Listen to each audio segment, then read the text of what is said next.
My name is Lisa Ridges, and I'm the president of the Sahara Cares Foundation, which is a 501c3 nonprofit organization located in Bountiful, Utah.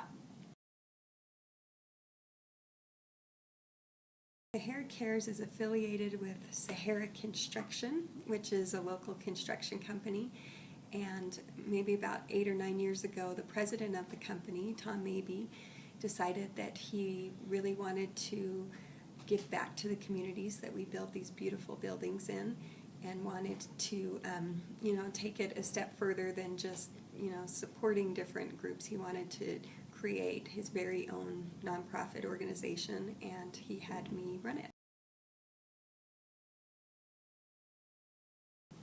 We help out a lot of local groups and organizations and support a lot of local programs, but our focus is on helping children with autism, and we do that in a lot of different ways. And one main thing that we do, our big hands-on event every year, is to do an autism carnival, and that this year we had our 9th annual carnival, and it started at Liberty Park with about 24 kids and their parents, and that was 9 years ago, and this year we had about 3,500 people at the Utah State Fair Park. So we've grown by leaps and bounds, but we do a lot of other things as well. We have created a series of autism training DVDs, and we're just actually wrapping up our 3rd one right now, which is a caregivers DVD.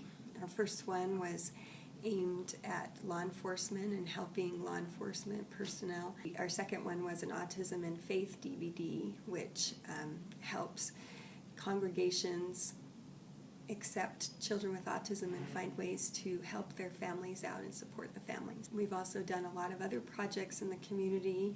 Since Sahara Construction is a construction firm, we've done a lot of construction projects, built wheelchair ramps and playhouses, and we've supported local organizations as best we could in that regard.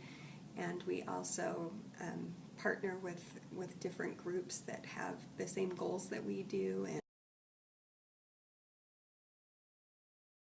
when I think of a common purpose or ideal, I think of the carnival in the vision of maybe a couple people.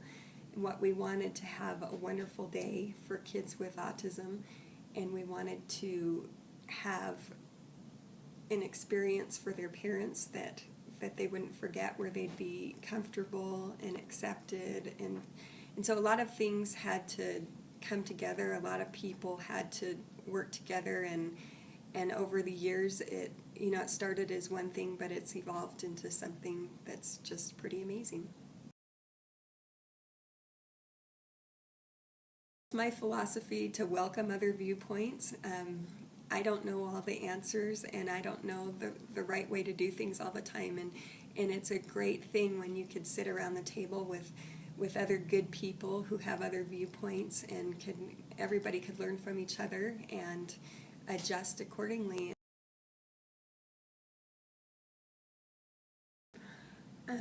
I've found that in my life, a good attitude is the most important thing that you could have, both personally and when it comes to this organization. People want to help you and want to be involved with people who are good leaders and who are positive and have good ideas. And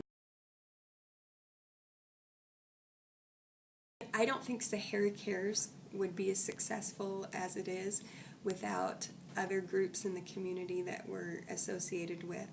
We have a great relationship with the Autism Council of Utah. We're partnering with them on some of our DVDs and other projects. We have an amazing relationship with another local nonprofit that's called A-Train for Youth. We're associated with many other groups in the community, and I think as a whole we're just made stronger by those relationships.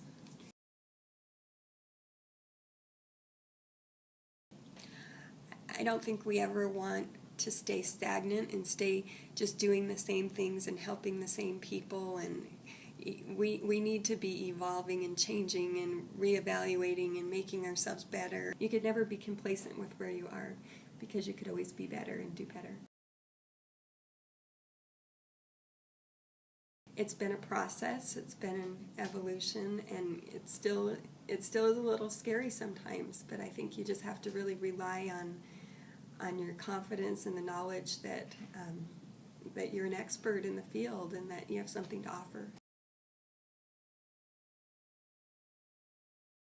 I think a good leader starts with someone who has passion, who has a vision, who wants to make a difference, and is also somebody who's open-minded and is willing to listen to others and the idea of others. I don't think a good leader is a dictator. I think a good leader is someone who is able to filter through things and gather up the very best ideas and make some decisions that might be hard sometimes. I think finding an issue that you're passionate about, that you are interested in, and that you feel like you can make a difference in, finding that one area and one interest is definitely the first step. And it's amazing how much of a difference one person can make.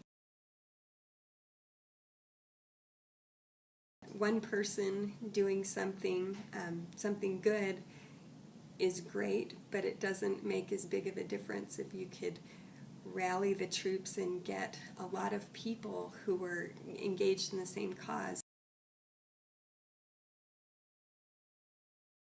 Being a leader is hard work. It's not always easy. It's not just getting the glory for things. There's a lot of background work that goes along with it. A lot of times you have to make decisions that are hard, and you have to deal with people that might be hard to deal with. There's a lot of good and bad that you have to be willing to take on.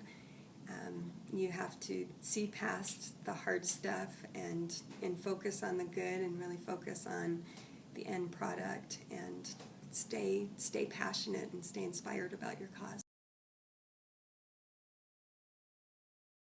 You have to have a passion, and you have to be willing to put yourself out there. And if you don't do things perfectly all the time, it's okay. You're not expected to be perfect. I'd also say to surround yourself with good people who have the same values and the same passion that you have.